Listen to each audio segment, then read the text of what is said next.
चूहा और सांप की कहानी।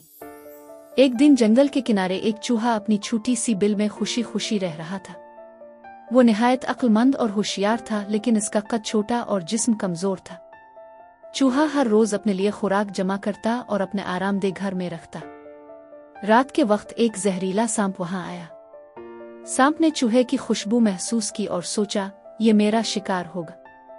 इसकी आंखें चमक रही थीं और वो आहिस्ता आहिस्ता बिल के करीब जाने लगा।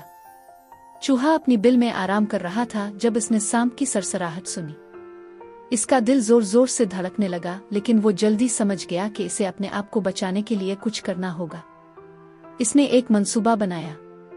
चूहा बिल से बाहर निकला और सांप से कहा, ए सांप भाई, आप यहाँ क्यों आए हैं? सांप ने जहरीली मुस्कुराहट के साथ कहा, मैं तुम्हें खाने आया हूँ। तुम मेरे लिए आसान शिकार हो।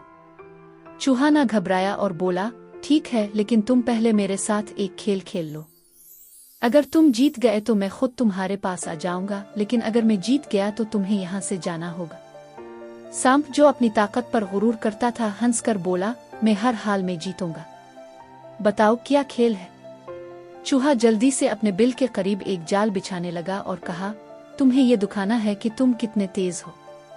इस जाल के ऊपर से गुजरो बगैर फंसे। अगर तुम ये कर लो तो जीत तुम्हारी।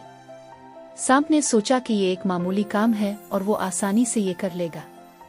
इसने जाल के ऊपर रेंगना शुरू किया, लेकिन जैसे ही इसका वजन जाल पर पड़ा, जाल बंद हो गया और सांप इसमें बुरी तरह फंस गया। सांप गुस्से और तकलीफ से बिलबिलाने लगा, लेकिन इसका कोई फायदा नहीं हुआ। चूहा दौड़ खड़ा मुस्कुराते हुए बोला, ताकत हमेशा अक्ल पर गालिब नहीं आती। ये दुनिया अक्लमंदों की है।